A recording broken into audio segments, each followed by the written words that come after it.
Hello everyone, today we talk about Fulk III Nerra and his encastellation strategy. We are in a very particular time in European history that we already discussed for this phenomenon of sort of widespread fortification at a local level.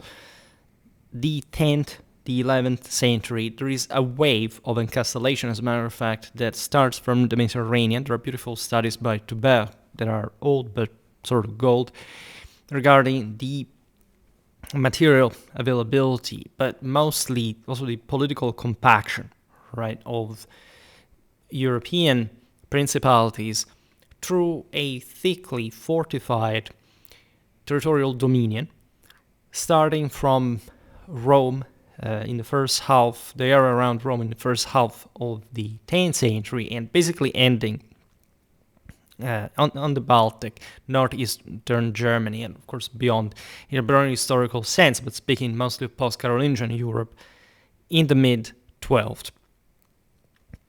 On Schwerpunkt, this topic has been covered for many reasons that are not eminently military or discussed in an eminently military sense.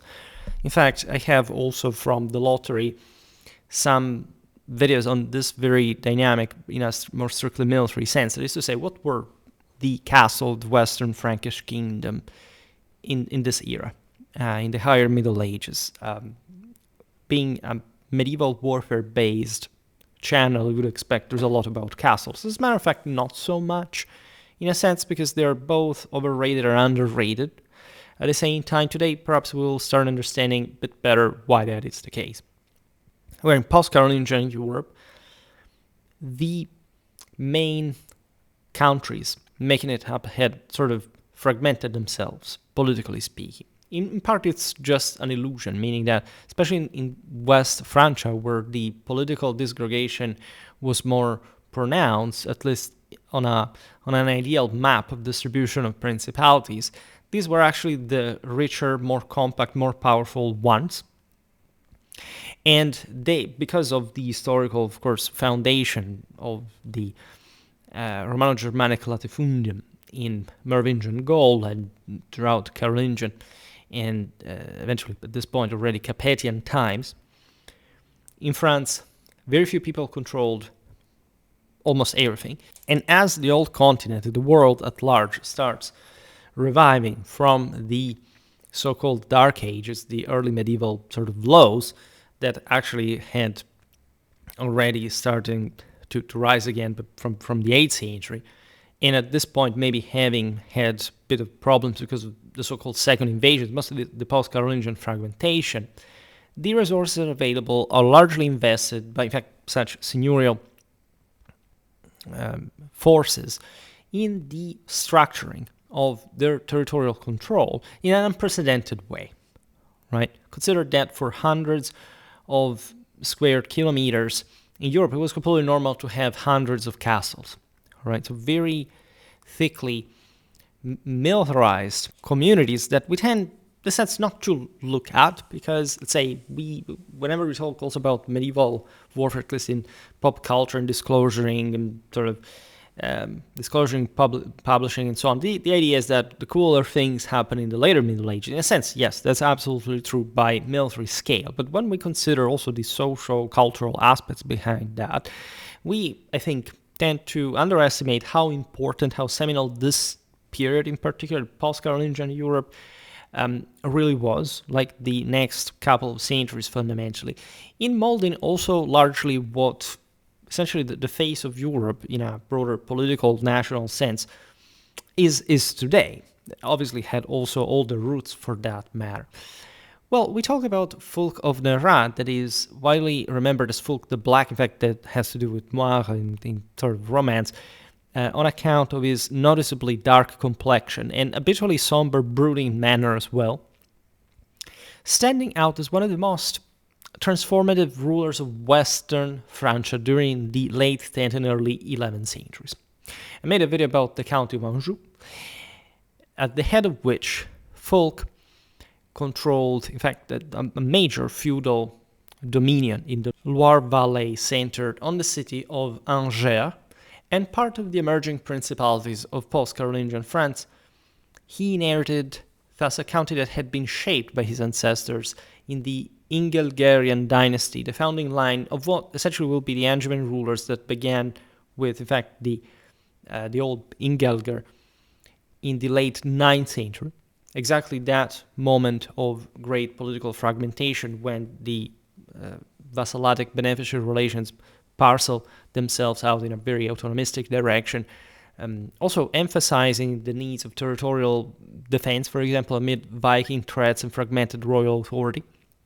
When you look at the age of the second invasions, you realize that, telling the truth, the external threats were largely invited from within the same system, and or were just a consequence of its weakening, not much some strange phenomenon that all of a sudden, I don't know, the Vikings, the Saracens, the Magyars decided to attack Europe, and all of a sudden this was not capable of defending itself. What really matters the most is local policy. I made a video about Charles the Simple recently. We will continue our biographical series, also in a strictly military sense. This video can be considered a bit that, but we're looking mostly at the castles and castellation net that Fulk of Nerra established, also a bit aside from the rest of his sort of political context and actions. However, by approximation, warfare was all what these Franks did historically. It was probably the prerogative of, in fact, the most powerful country in, at least probably in amount of wealth that would be naturally a political recompaction. In fact, consider that Fulk of Nerra inherited the county of Anjou on the same year of the rise of Hugh Capet, 987, which is naturally a coincidence in years, but not in scale, not in broader chronology, because the compaction, for example, of the Ile-de-France under the Capetians and, say, I don't know, the county of Anjou under the Ingelgerians is the measure of the overall territorial compaction of these seigneuries. Naturally, the county of Anjou, and again, I already made a video about that for the historical regional series, was the essentially most strategic principality after the same Ile-de-France, and you can discuss whether, I don't know, the county of Champagne or the Duchy of Burgundy had similar, or which one was better, but mostly because of his Loire position. All right, the French kings mostly rested on their power, their control of the Seine and Loire valleys. Except at this point, there is the Duchy of Normandy, the County of Anjou, respectively, to create a bit of problem. We have covered all the clashes of these eras and seen how brutal but relentlessly constructive they were. You should never fall in the sort of anarchic model of interpretation of this period. All these seigneuries had truly started with a plan, with a specific political goal of sort of strategic soundness. Their leaders were all involved in warfare. This is, as we were saying before, the prerogative of the Franks. They spent literally their lifetime on horseback, or naturally the nobility, all right? Because that's the only thing they do. That's basically what the Franks only know: swords, horses, and land. All right, not much has changed even just from a couple of centuries before the age of Charlemagne and his children. Fulk of Nerra died on June the 21st, 1040, in Metz, after having in fact relentlessly expanded and fortified his Angevin territory, according to the same model, the same idea. Through an ambitious, decades-long campaign of castle construction combined with near-constant warfare, he redrew the military and political map of the region, creating a resilient network of stone strongholds that would underpin Angevin dominance for generations. In fact, what we see later history, like with Angevin England and her, in fact, French ancestral possession, also the later, probably more Capetian Angevin, say better, dynasty like that will actually take off mostly the Mediterranean in southern Italy. I recently made a video about King Robert the Wise of Naples, but we're fundamentally based on this massive principality on the lower central Loire Valley. Born roughly between 965 and 970, we don't know with precision, also not just because of lack of documentation, but because for them it was not really important. Like, your life accomplishments were more important. Your date of death was actually, in Christian terms, the dies natalis, because you passed, ideally, especially for these warriors, to the higher nature of the divine. Fulk was the son of Geoffroy I Grisgonel, also known as Geoffroy Grisgonel, that is, Grey Mantle, who ruled Anjou from around 960 to 987 and expanded its influence through military successes against the neighboring Bretons and Normans, while securing local sub-vassals at the same time. Right? I made a video, by the way, about southern France, let's say Occitania better, at the rise of Hugh Capet, if you're interested in more or less also this part of the region, the rural region. As far as the sort of labile ties that sort of submitted the vassals to royal authority, at some point sort of even not recognizing it at all, even though here at these levels there was naturally great interest to play with the monarchy. His mother was Adèle of Troyes, also known as of Vermandois or Meaux. So we're not going to look at all the dynastic intricacies of this. There are videos for this. In any case, Fulk was a member of the established Ingulgarian dynasty from an incredible power position. His father's death amid the siege of Marsan in 987, it already tells you what these men were about and how risky actually operations were for everyone involved, even at the very top, thrust the young Fulk onto the comital throne. The noted historian Achille Loucher famously described Fulk as, quote, one of the most restless warriors of the Middle Ages. Again, this was really the era where not just like the older Frankish lifestyle, mostly from the Carolingian era, but also before, had been about investing, committing yourself to campaign after campaign every season, right? I also made a video about knightly combat psychology from sort of the following century mostly. But at this point, these men were starting to have such a wide amount of surplus, unprecedented one compared to one of the previous centuries, that there is a much greater sort of room for rationale, for a higher administrative, strategic overview, regulation of the conquests of castles building, right? Loucher's characterization captures specifically Fulk's tireless energy and his often violent temperament as well.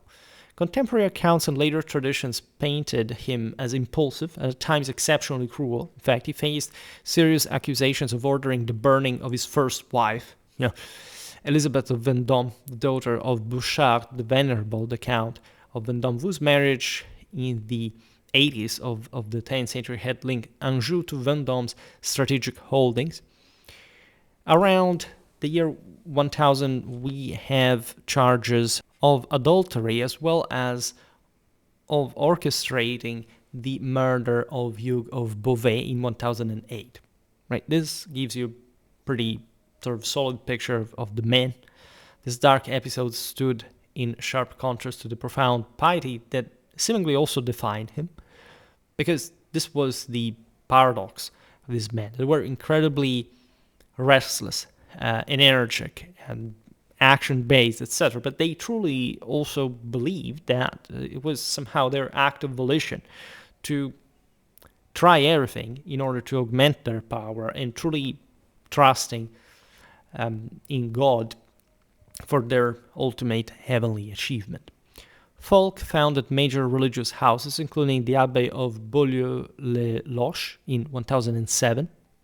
You see here between adultery and murder, as well as the convent of Notre-Dame de la Charité at Ronsaret in 1028. This was completely normal, given the patrimonial strategies, that really the enormous benefits that such foundations would yield in a generational sense. So this is where people will look beyond in a long-term perspective, regardless of, again, all the accidents that routinely occurred in the moment, and they had to handle with a granitic will to power. I naturally made some videos about patrimonial strategies in post-Carolingian Europe. We will come back also talking more familiar topics, some more sort of quote-unquote civil one, if not, because civilian was not a thing. Like, there was at least no difference between the two dimensions in the way we intended. Fulk established a school specifically for poor students and made generous endowments to various churches that became his clients in such process. Most dramatically, Fulk completed 4 penitential pilgrimages to Jerusalem in 2003, 5, 8, 11, 35 to 36, and 38 to 39.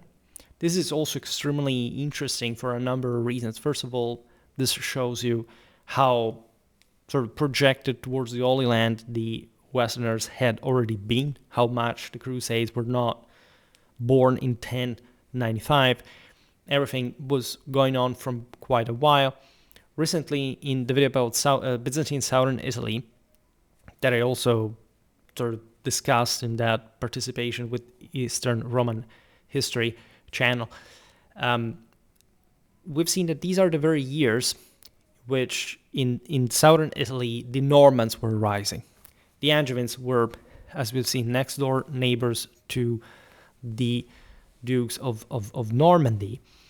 And of course, in order to go to Jerusalem, like the finest route was the southern Italian one. So just think about how many military cultures Fulk had been exposed already, how much experience actually existed of the Levant in a broader sense, even before the Crusades. Of course, the way these people oriented themselves in space was very empirical. They were still itinerary. It was not a cult of maps. People did not care. For them, it was pilgrimage as a spiritual journey, right? And as a military, as an armed one, for that matter, a sacred duty, and so on. But just think how prestigious, of course, it was to go there, like how powerful it had to be, first of all, to leave such a powerful principality in the hands of others in your absence, risking your life all these times, like to go over to the Holy Land, and how many times you would achieve during the way, right? And during the final journey, eyewitnesses describe Fulk approaching the Holy Sepulchre bare-chested, allowing his servants to flagellate him while he loudly proclaimed repentance for his sins. It's also extremely interesting. We should get a bit more in depth in the sort of preparatory practices, not just to the second death rather than the first one. If you have followed me in my theological history videos, you know what we're talking about. But how still of course, there was always a contrast in somebody's psyche, and these lives were incredibly interesting in the Chinese sense of the term.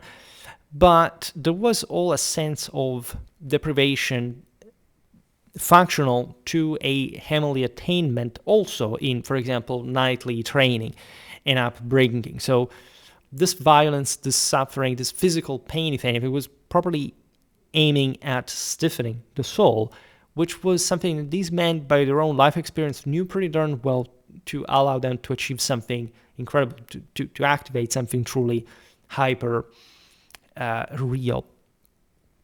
This pattern of bloodshed, followed by acts of atonement, became also a hallmark of Nerra's complex character. Fulk's military and architectural achievements are our focus, as we were saying. They began almost immediately upon taking power, also because they were routine. They continued as such throughout his long reign. Fulk inherited a county whose holdings were dispersed and vulnerable, or at least that were, of course, to be strengthened in this extremistic competition occurring between all the various high noblemen of France, and with such tough enemies. Especially the pressure from Otto I of Blois. There was the Count of Blois. I also made a video about that, from around 960 to 996. He was a powerful vassal of the early Capetians who controlled key Loire territories, including the Blaisois, in fact, itself, as a region around the city, a historical feudal countship that had risen in importance since the 10th century through alliances and expansions into Chartres, Reims, and beyond. They are really scattered. I mean, when we're talking about the scattering here, as we were talking about the Angevin house, they had, if you see also where they traveled, with whom they married, where Fulk died, for example, included vast holdings, not just within the County of Blois, but across great part of northern France. Otto of Blois dominated the Saumurois and forged dangerous alliances with local figures such as Abbot Robert of Saint-Florent and Gelduin of Saumura. These ties threatened Angevin routes to eastern territories in Touraine, a fertile region along the Loire, centered in fact on Tours, long contested between Anjou and Blois. There aren't even particularly big natural obstacles in here, right? That's also what characterizes, in any case, allows you to measure the strength, the muscle of northern French principalities, that they're incredibly tough and powerful, because locally they're hyper-loaded. And even though there isn't any major boundary between them, they manage to stand their ground and toughening up over time. It was this period in later medieval history, saying Count of Anjou lost as part of the de facto crown land. It was a peerage of the monarchy, their autonomy, their political vitality, that mostly happens from the 13th century, where the Capetians basically take everything over, right? But what you see in the 10th century in particular is already something incredible in this provincial scale, because the seigneuries from which these principalities had emerged were much smaller, and as a whole, as interconnected systems at a local level, also in fortresses speaking, were the fruit of an enormous work and enormous power.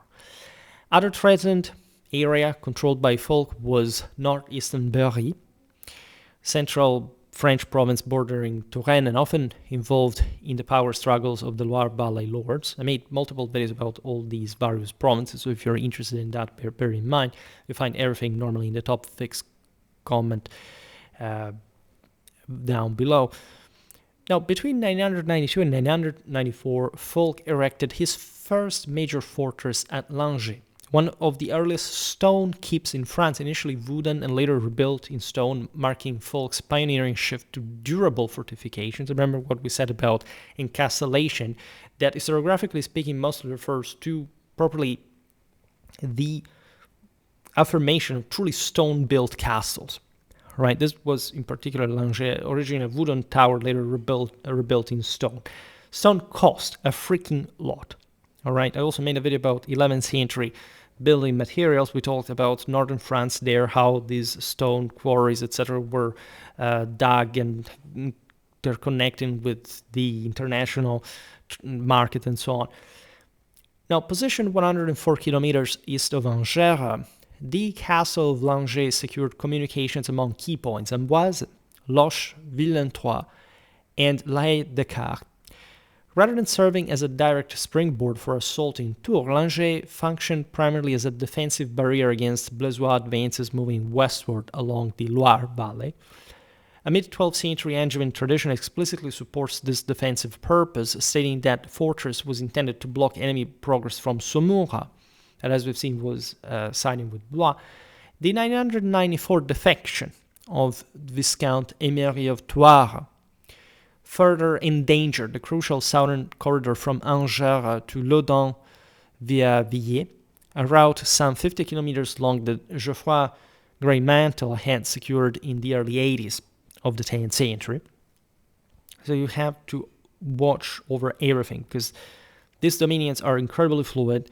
They are based mostly on deterrence, on, again, in fact, also infrastructural consolidation. Naturally, we will see better what was the strategic function of castles. Last year, exactly in these days, more or less, I made a broader video about medieval siege warfare, not even just about castles, but obviously sort of revolving around them, because that's exactly the point. The castle in itself is a very expensive structure for the economy of the era that had very scarce surplus, but in and of itself is just like a relatively passive, like not object, not just because it is physically unmovable, but because it doesn't have much of another function, but essentially supporting armies. All right, we tend to think that, again, warfare revolved around castles as if this had been just the most important thing, and forces attacking castles were just some guys put together in order to tear down the castle per se. No, when you look at large forces, first of all, there is a political context, right? The allegiance of each castle is floating. After a major pitched confrontation that normally would, be fought in order to lift the siege of a castle due to the major armies that required that force, but mostly were designed to fight against one another in open field. Right? Just think about heavy cavalry that is gaining an overwhelming momentum at this point, can, with the fall of the fortress, cause a domino effect where basically the other sort of fortifications that relied on the bigger one, or even in that particular operation, that theater, on a particular strategic relevance, one fortress will maybe fall, will surrender in and of itself. So castles also serve as naturally storage of foray of supplies. Mostly the horses' fodder is crucial because mostly armies work on that. Horses eat a traumatically overwhelming amount of food, for not talking about fresh water. So there is all a logistical factor in the strategical dictate of a particular operation, and so on. So they can serve as springboards for further advances, because as long as you're screened by a series of line of castles, you can do within them other things, because even if the enemy wants to cross them, he will have to take them one by one, because otherwise he will leave his supply lines exposed to harassment, even just from few horsemen selling forth, and also just carrying out this attritional warfare. You have, in other words, to stop there and besiege your castle. So everything is very logical when you look at it. At the same time, it appears almost granitic in terms of, oh my god, this is going to be so slow.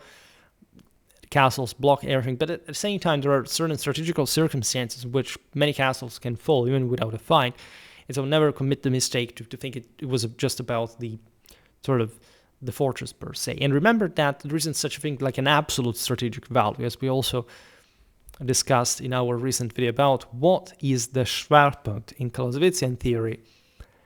Everything changes, right? There are some fortifications that have obviously everything has, in absolute terms, some strategic value.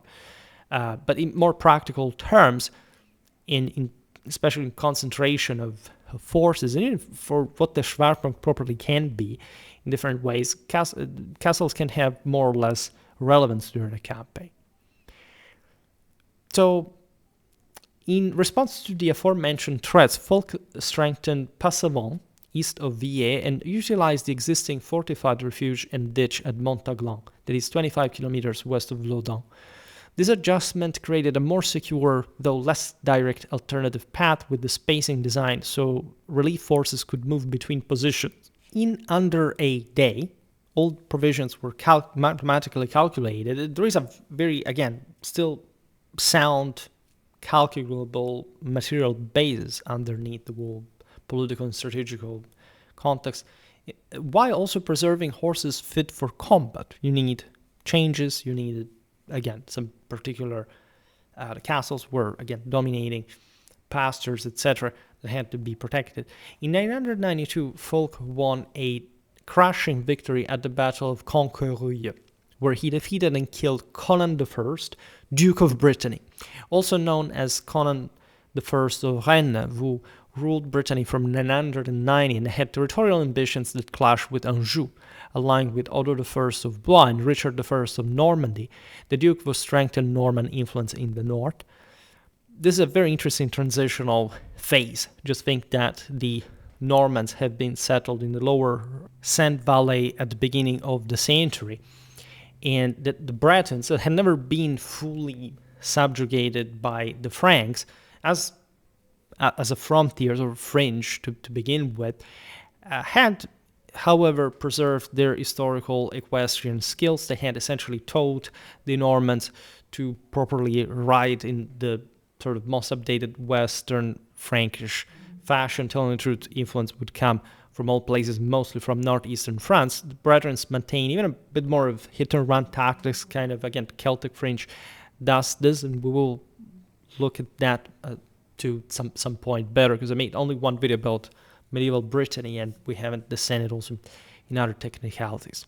Now, the triumph of Conquereuil permitted temporary occupation of the county of Maine, yet another important northern county long disputed between Anjou, Normandy, and local lords, of course, because there are all these various sub-vassals that are sort of terrible in their own regard, and the installation of the Viscount of Thouars as a loyal vassal at Nantes, the principal city of Brittany, whose control bolstered Angevin western dominance because it's basically dominating the mouth of the Loire, just reinforcing at least very much the control on the Seine. That is always going to remain a frontier. We've seen it very well in the video about the County of Anjou and the Duchy of Brittany. There are layered defenses. Again, the Celtic hinterland is very... So it's softer, but at some point there are less places where you can establish a foothold, and there is constant guerrilla at such.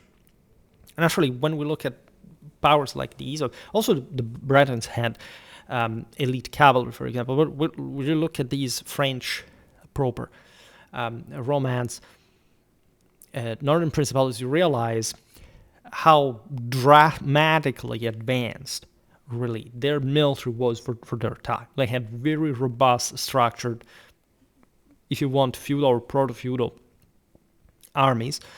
Regarding the term feudal, there is all a dispute. As you know, I made a video commentary on kings and generals trying to say, oh, no, there wasn't such a thing like feudalism. Yeah, it was a thing like feudalism, and it's not a historiographical fantasy.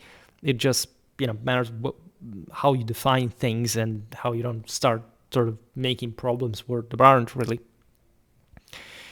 In how Marxists would call it a superstructural sense, in the absence, in fact, of any other sort of hyper real hierarchical idea for that matter. In any case, these maneuvers improve the Angevin situation, reinforcing, in fact, his hold over the western Loire Valley, so further down river towards the Atlantic. Consistent with his usual practice, Fulk afterward donated to the Church of Saint Maurice in Angers to atone for the lives lost in the fighting. You want to appreciate it. I don't know if you've ever visited Angers, but it has a magnificent skyline dotted probably by the enormous fortress as well. Although the first's death in March 996 created a major opening, Fulk promptly seized Montsoreau and granted it outright to his trusted vassal Gautier, thereby establishing Anjou's first true seigneury, a move that guaranteed both political loyalty and permanent defensive value at the strategic location. What does this seigneury establishment mean? It means that outside of sort of your... At this point, see, the county itself, as the name says, had emerged from the many counties that were essentially local other than provincial powers. I will not explain now what we mean, again, by approximate. It's like feudal. What is a principality? The county is easier. But let's say this is a massive seigneury in and of itself, and basically what here Fulk does is to create another seigneury that is a sub-vassal to the Angevin one. Right? It's quite fascinating how he would care, of course, for the soul of the fallen as much as his faith would suggest in a spiritual Christian sense. Now, in coalition with Count Aldebert of La Marche and Périgord. This was the ruler of the border county of La Marche, marchland, in fact, between Aquitaine and central France that had emerged as a distinct fief in the 10th century. This is typical of the era, all this popping up like mushrooms, under vassals of the Dukes of Aquitaine, however. He briefly took control of Tours and its fortified suburb Châteauneuf in 996, securing the Loire corridor from Montserrat to Amboise. So you realize that the Angevin seigneury is essentially gradually eroding the power of the surrounding ones, exploiting, dynastic crises, turmoil, like side switching, etc., to consolidate, of course, control over this massive, fertile Atlantic basin. The success proved fleeting, however. Hugh Capet's death, this was the first Capetian king who had ascended in 987, as we were remembering, and navigated alliances amid feudal rivalries in this mess. Adalbert's own killing and King Robert II's marriage to Bertha of Blois, the widow of Otto I and mother of Otto II, whose union thus shifted Capetian policy towards Blois due to family ties and consanguinity issues that later led also to papal intervention, as a matter of fact, shifted the same Capetian policy, enabling, in fact, royal forces to recapture Tours in 997. In other words, Fulk had scared, a bit like the entire surroundings, through his success. After this reversal, Nerra avoided frontal attacks on Tours for nearly 20 years. This was a pretty robust fortress, shifting instead to patient indirect encirclement, right? Because royal pressure had become serious. He developed an alternative northern corridor linking Angers to Amboise through the fortresses of Morin, Semblancay, Château-la-Vallière, and Beaugé, each spacing roughly 30 kilometers apart, ideal for mounted troops to cover in a single day of march without exhausting their mounts. So I should point out that the Capetians from the Ile-de-France, aside from the various sort of political international bounds, why they married with this or that principality, wasn't just because of Fulk, but also they were themselves trying to push, especially down along the Loire. All right, as much as down along the Seine, the clashes with the Normans. At some point, we'll make some videos about this because it's so classic and epic in sort of medieval French history. This thing of emplacing castles at specific distances, we've seen also in other videos about Ottonian warfare, more or less in the same period, how even sieges, the ratios of defenders and assaulters, there was fixed, right? There was a given mathematical amount and consistency in these proportions between the forces involved for this or that operation. Placing castles at 30 kilometers distance was perfect. There were, as we explained before, also many in between, but there were smaller things, moat and bailey mostly. 30 kilometers is what normally armies cover in a day.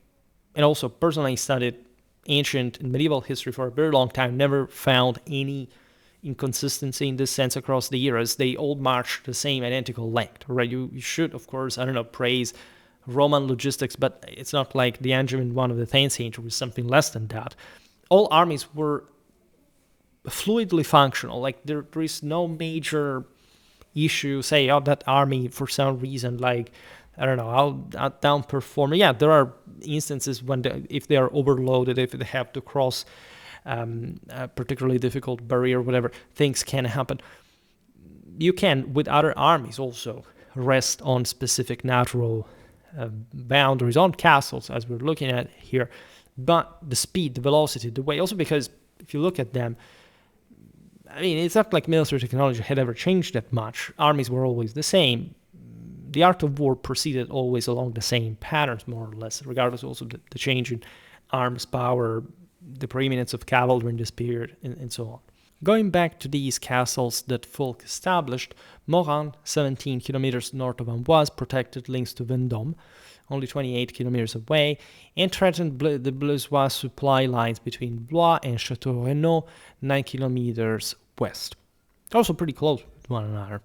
That's a problem that feudal frontiers had to confront. The fact that there were always these strongholds, and the seigneuries courts could provide with a substantial amount of force that could be projected. That, as you understand here, there is no such thing like a fixed border, right? Everything is incredibly permeable, right? Important is make it more difficult to proceed in depth for the enemy, and so to consolidate only ideally unassailable seigneuries. Semblancé and Château-la-Vallière, entrusted to Fulk's loyal vassal Hugh of Alluye, anchored the route, which continued to Beaugé, 33 kilometers from Angers. This fortified chain shielded northern Touraine, countered threats from Blois, and supported Fulk's ally Count Bouchard of Vendôme, whose own stronghold dominated the Loire Valley and severed Blois from Otto's northern lordships. To the south, William the Great of Poitou, also known as William V, the Duke of Aquitaine and Count of Poitou from 990 to 1030, really great figures living at this time. Powerful southern lord whose accession, in fact, in 995, heightened threats to Anjou's borders through alliances and influences over Poitou, became a growing danger following Emery's defection and William's accession in, as you see, 995. Now, between 997 and 1000, Fulk constructed the Mirabeau, 26 kilometers south of Loudun, to harass Poitevin supply lines, defend Loudun, and protect the estates of the monastery of Cormery, over which he wielded considerable influence in turn. Again, so it's a relentless build-up, also non-military infrastructure. I made a video about this white mantle of churches that historically was spreading over in this beginning of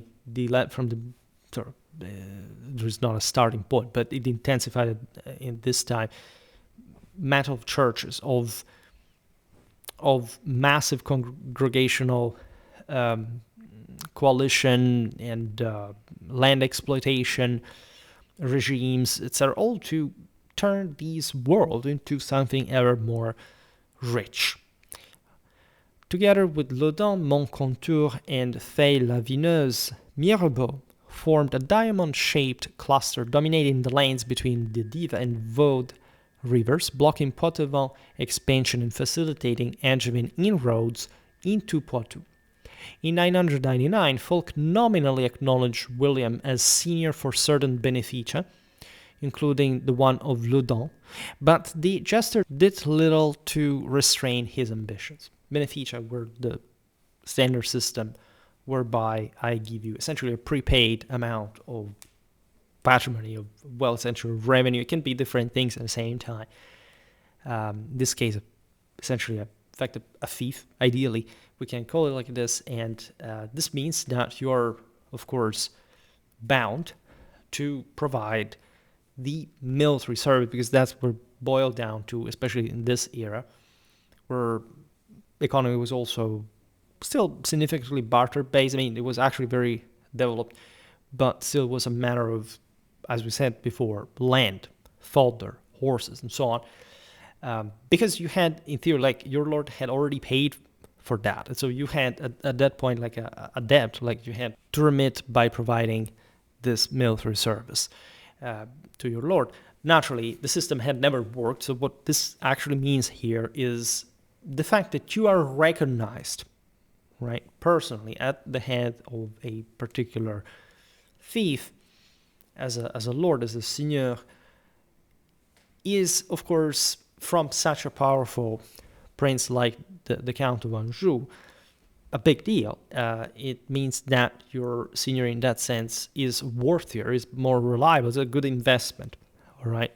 That's why, essentially, a monarchy had always existed, right? Of course, there were deeper and actually higher sort of political, religious, spiritual reasons for this. But among the various things, in practical terms, you needed an authority that could legally confer you, even though in very privatistic ways, like in this, especially in France, this kind of a rule that would sanction it, would say, but, well, at this point, you're good to go with this. And that, as you know, in France had increasingly taken on a hereditary character. In fact, we're just a couple of generations away from the Edictum de Beneficis, the Italic capitulary of Conrad II the Salient, that was essentially green-lighting the inheritance of the smaller fiefs as well, because actually with the capitulary of Quercy-sur-Oise at the time of Charles the Bold, that was issued for West Francia, and this had spread, as you understood, even beyond imperial authority to the other countries. Like, for example, I don't know, the Dictum de Benefici had been issued in Lombardy, and it's not like the whole Roman Empire controlled France, but the thing would follow there as well. So this tells you also how deeply interconnected these lands were. And it was a way, in fact, to gain, in that case, the support also of the smaller vassals, that the emperor or the king, for example, could turn maybe against this more powerful, higher nobleman. But that's also another story. Now, by 1033, the region we're describing today was firmly counted within the Angevin comitatus, right, the term for the county, bolstered by resources from institutions such as the canons of Saint-Hilaire and the abbess of Saint-Croix. After the 997 loss of Tours, Fulk built Montbazon, 11 kilometers downstream from Cormery along the Indre, to safeguard the monastery's fisc and interrupt Blaisois movements from Tours towards Loches. Monasteries were lordships. They had people working on their fields, that there was that canon to pay. They sometimes also bred war horses. That will be the case for the Cistercians down the line.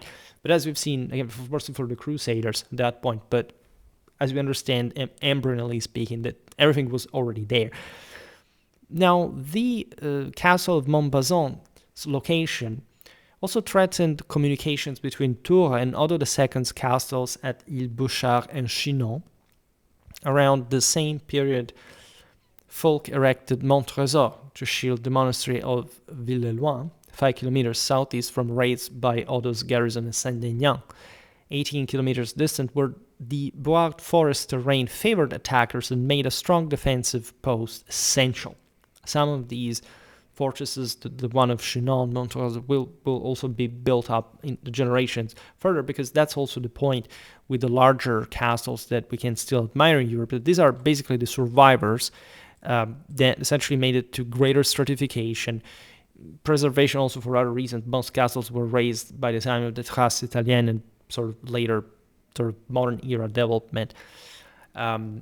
But what we see, again, for these massively built castles that were essentially built various strata with different additions over time as sort of investment, military technology stepped up, there were so many other around, right? And some of them had been born just like them without any sort of specific merit. It's just politics that event and strategy that makes them more or less relevant. Also society locally, if they sort of watch over consistent communities. You understand how everything interdependent really was, because, you know, if there is a frontier zone, normally that's where the fields are going to be disrupted by the chevauchée, the knights are going to devastate in general the surroundings. It's an unsafe area to live in.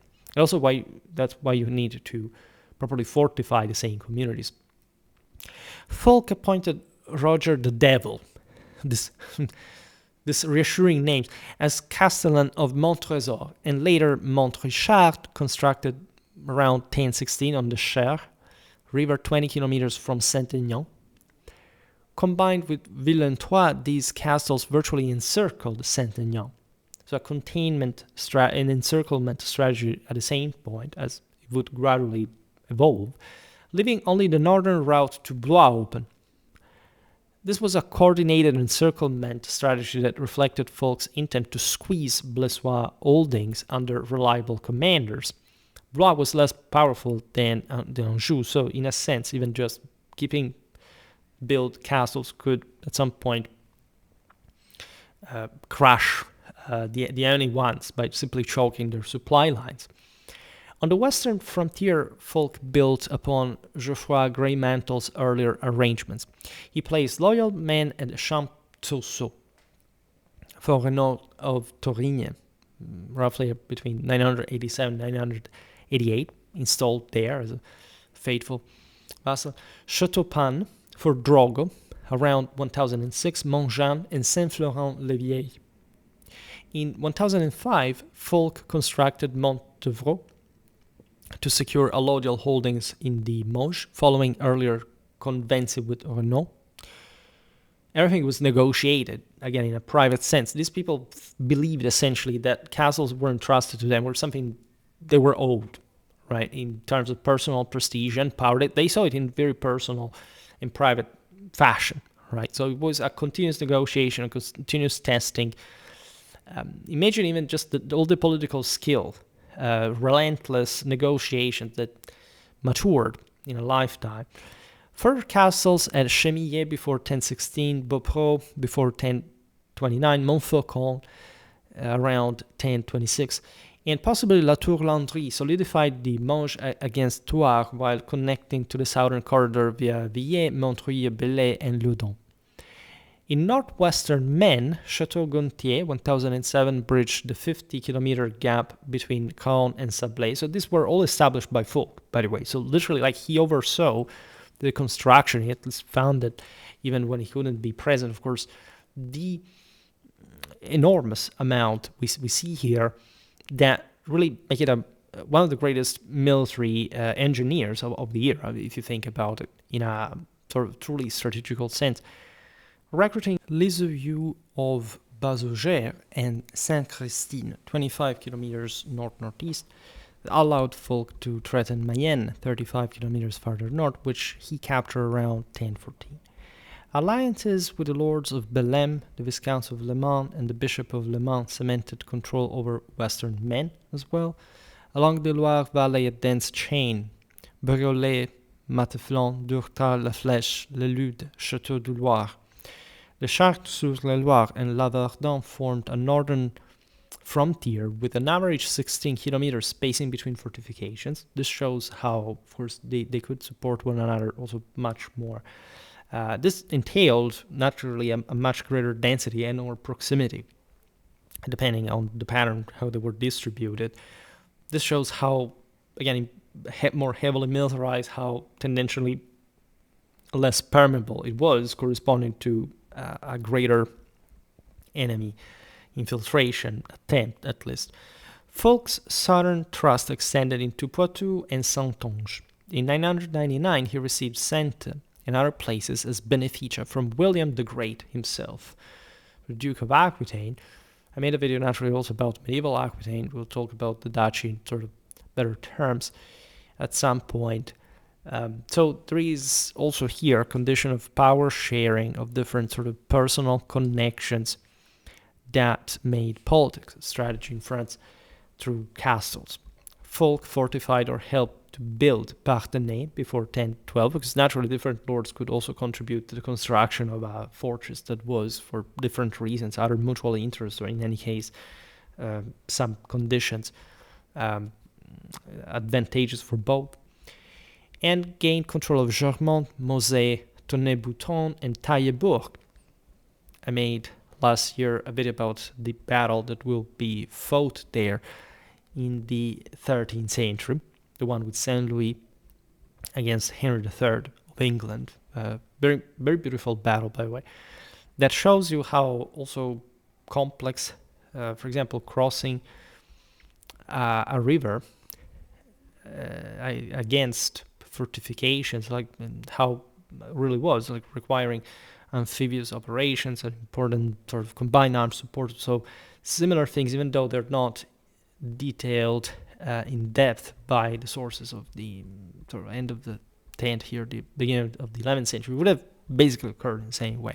I also made a very old video about 11th century Western Frankish crossbowmen, if you're interested. It's part of the picture. This last list of fortresses created a corridor from Loudun/Angers to Saintes, averaging 23 kilometers between sites. This network pressured Poitevin monasteries mostly, Saint-Jean d'Angely, Mélésée, Saint-Mexan, while alliances with William of Angoulême, Emery I and II of Ancon, and Hugh of Lusignan expanded influence through additional castles such as Cheneche, Melle, Aulnay, Ruffec, Chabanais, Rochecoire, Confelon, Chivray, Chizay, Malvailly, Jancé. All these names give you alone, from a quantitative point of view, the idea of how many fortifications that are also documented and so relevant in this picture existed, and how many had to be conserved at this point. Imagine, I don't know, playing a total war game where you see the castles all from above and you have an idea of that frontier. So imagine having this in your own mind, right, in a mapped way, say, mental representation from the side of people who fought and died, as you see, in this very context, encircling Poitou and weakening William's authority. The overall fortification system constituted a very sophisticated defense in depth. You can argue that the term in depth is a bit, if anything, misused rather than also overused, but in the sense that every defense is in depth, right? There is hardly ever any linear defense that you can conceive. It's always a pretty complex sort of system that you have to enable to give, in fact, space for reserves, for, again, attritional warfare and so on.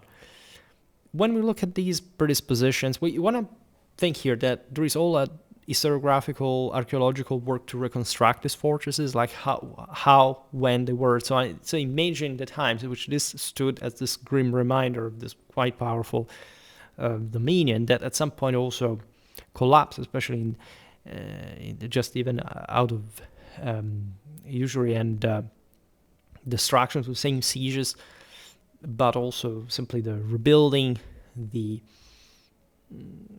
increase, or sometimes properly the removal. Well, here in the Poitevin frontier castles deterred low-intensity plundering raids by Otto I, Otto II, the Viscounts of Troyes, and Count Boudic of Nantes. These were raids intended to undermine Fulk's legitimacy by exposing his inability to protect supporters. Positions such as Montbazon, Montresor, and the Loudun cluster forced attackers into the Tour, while Angevin cavalry harassed them from secure bases. It was all very reciprocal and specular in many ways. Moral forces are more important in a sense, of course, of the resources in which they float. Archers and crossbowmen in towers disrupted enemy movements. Mobile forces under commanders like Emery Villiers, Roger the Devil, Lisouy, and Roger of Loudun strengthened local defenses. Against major invasions, the network slowed and wore down attackers rather than halting them outright. That's only what another army can do. As we said before, castles alone, any kind of fortress alone, does not have any strategical meaning, relevance, or worth whatsoever. All right, it has to be manned, it has to interact with other forces in order to make coherent sense. And these were provincial powers, at least. Bypass castles remain active, as we were hinting at before, allowing supply line harassment, as shown, for example, in Otto II's failed 1027 campaigns against Montboyau, Saumur, and Amboise. At Montboyau, the Angevin force at Montmazon compelled Otto to lift the siege, even. At Saumur, defenders destroyed his siege engines, and seasonal harvest demands forced withdrawal. Also because they risk to be bottled up inside, right? To be worn out beyond repair, and therefore having no strength to come back home as a cohesive force, all right? And being cut down by all these runners that tormented them. Naturally, I made multiple videos about warfare, not much mostly around this era. Yes, we did something already, but generally speaking, about medieval France and the High Middle Ages, that we know how fundamentally things work, right? The heavy cavalry was becoming ever more important. This also dismounted often, especially also working as stormtroopers to literally storm these castles. There were also lots of lighter troops, not just the crossbowmen behind the battlements, but skirmishers in open ground, or simply lighter sort of forces in general, like lighter cavalry capable, of course, of melee combat as everyone, but say being more specialized, even sort of almost suicide missions to attack, to lure the enemy somewhere, allowing, for example, the greater force to intercept them. This happened all over the place, and the French were the best at this, right? For the heavier and the heaviest, in fact, in their case, type of cavalry warfare of the year. Combined arms tactics were perennial. The infantry was always there, of course. Now, in 1027, timely mobilization at Saumur also produced a negotiated settlement preserving Angevin control. The 1026 capture of the same center came via surprise assault, not reliance on Trèves, for example. Major Angevin conquests included Nantes, Tours, Poitiers, the latter twice, Mayenne, Douai, Chinon, Montsoreau, and Jancé, while losses remained minimal and usually temporary.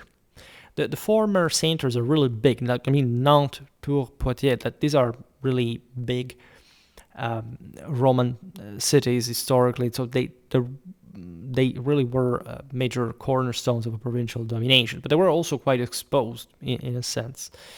For example, before we said, think about leaving all these fortresses behind when you go to the Holy Land. Well, in fact, some of these losses that were overall minimal, like what Fulk conquered, mostly staying in his own hand, occurred, at least often, during Fulk's pilgrimages, and therefore absences from France, and as we've seen, were quite frequent for a single guy at a time. Fulk pioneered widespread stone construction. As we explained before, this was the hallmark of sort of the most advanced military engineering of the era.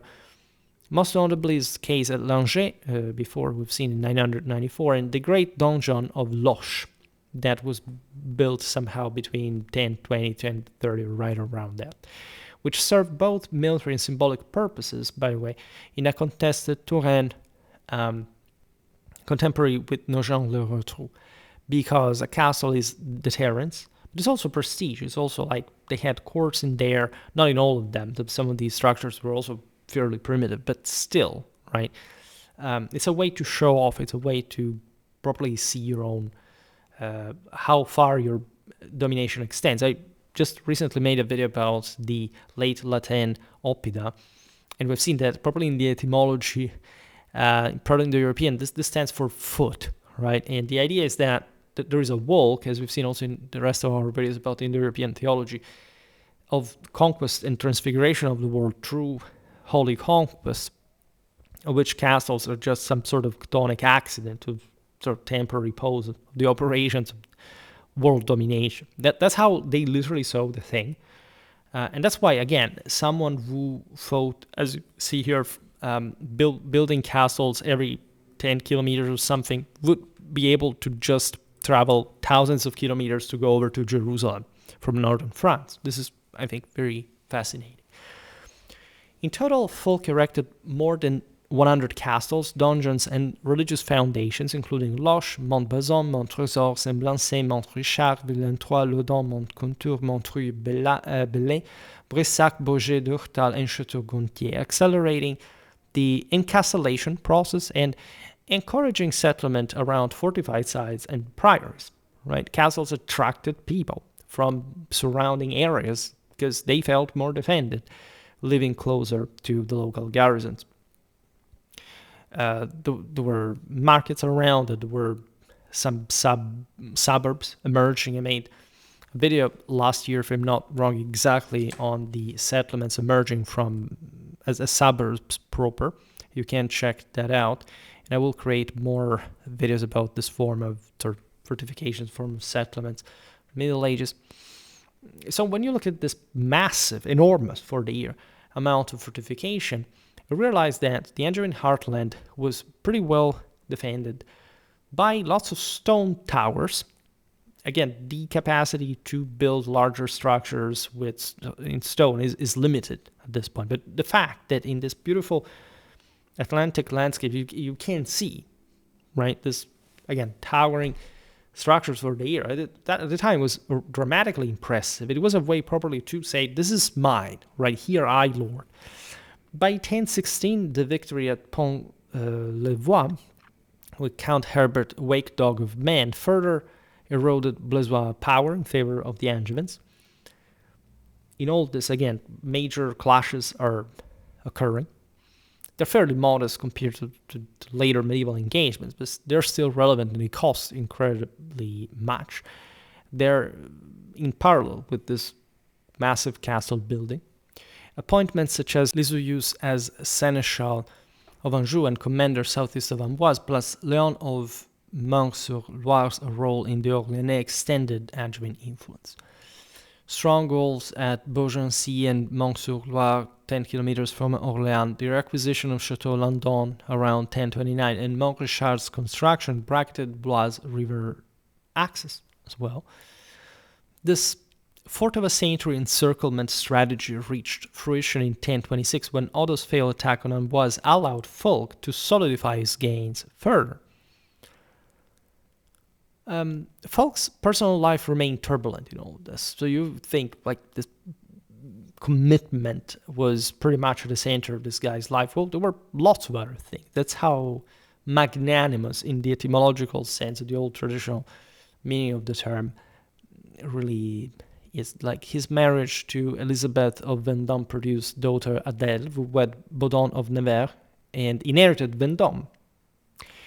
Elizabeth's death, whether by burning or stabbing, as we were talking about before, followed adultery accusations that coincided with the year 1000 fire in Angers, possibly set by the same Fulk for reasons now we're not going to digress on. His second marriage to Hildegard of Zundgau in 1001 yielded Geoffroy II Martel and Ermengarde Blanche. All right. Of course, the term Martel was around for quite a while, and it was pretty graphic, both in the sense of the hammer and Mars for these Western Frankish rulers. Tensions with Geoffroy culminated in 1039 when Fulk publicly humiliated his son after a defeat. Intergenerational fight was also pretty much the norm because essentially sons had to be made as knights, as leaders, and all your opponents would try to exploit this generational tension because, of course, sons wanted to spring to spread their wings, to spring further, to conquer, to have more, right? And they were, in any case, the ones who would succeed their father by dynastic right, and therefore those who had supported them expected maybe that through this cultivation they would receive something in exchange later. But everything was extremely opportunistic, and sort of eventually they would start fighting against one another again. Because that's always the same thing. It's just like, as we've seen in other videos, whenever finally one of the higher nobility becomes king, right? If they came from the periphery, this is especially the case in Germany, that was all sort of, that did not really have a real center.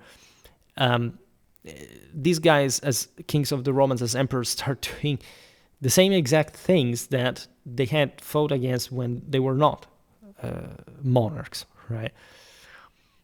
Returning from his last Jerusalem pilgrimage, Fulk died in 1040, buried at Beaulieu-lès-Loches. He bequeathed the county to Geoffroy Martel, whose later conquests of Tours and Chinon in 1044 rested on Fulk's foundations and prepared the way for the same Plantagenet dynasty, the same house of Anjou. Ultimately, Fulk Nerra's castles were far more than isolated outposts, as we understood here. First of all, some of these lands were very, if not overwhelmingly populated in general by European standards, they were, but they were also very, very rich, right? Very, very accessible, very much historically dominated by a thick net of fortifications, mostly revolving around the Roman city. And so they immediately yielded an enormous strategic relevance to the various fortifications that, in fact, formed an integrated system blending defense and offense by any strategic degree. They protected communications, shielded monasteries and other key resources, and encircled enemy enclaves. It's almost like a chess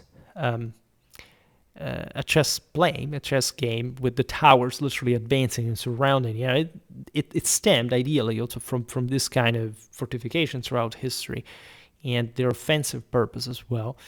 creating a durable framework that repelled raids and blunted invasions. By combining direct conquest with gradual encroachment, Fulk vastly enlarged Angevin power, laying the groundwork for his descendants to dominate western France in not even such a long time from then, and establish the Angevin so-called empire. I shall make a video about the latter because it's somehow a vague concept to a degree. Fulk's enduring legacy survives in the stone towers that reshape the Loire Valley, a lasting monument to his strategic brilliance, as well as unyielding ambition. All right. These were the deeds of such princes, some of the most powerful people in Europe. I wanted to check out if I have any kind of siege. I surely have a siege warfare playlist. But if I inserted, okay, I have siege warfare just also for, not quite. Yeah, because this is merely about warfare, right? But we have to look at also, for example, the Bourges that I made the video last year about. Those are, yeah, the medieval Bourges.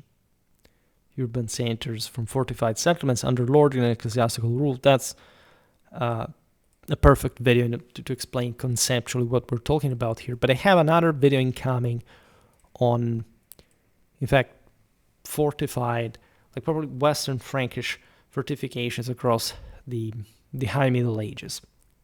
Right? It's very connected, if you want, with this video too. I was trying to find it once again, but so many that I prepared and so much to cover to begin with that have many different specials and other interesting, here it is, other interesting stuff, but yeah, there is always some good stuff to do. Fortunately, we have enough good pictures and good info, and we're continuing.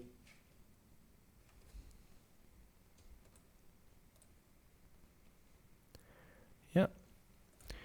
Even some reenactment castles in the pictures in the Angevin area, right? You wanna really, yeah, I inserted them already. Yeah.